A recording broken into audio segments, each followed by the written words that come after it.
বিসমিল্লাহির রহমানির রহিম। বিসমিল্লাহির রহমানির রহিম। আমি মোহাম্মদ নওশিন ইসলাম সশ্রদ্ধ চিত্তে শপথ করিতেছি যে আমি চলতি মে মাসের ম্যাচ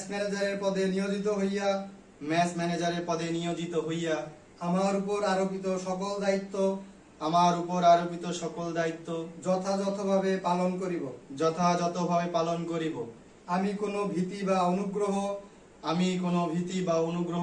অনুরাগ বা বিরাগের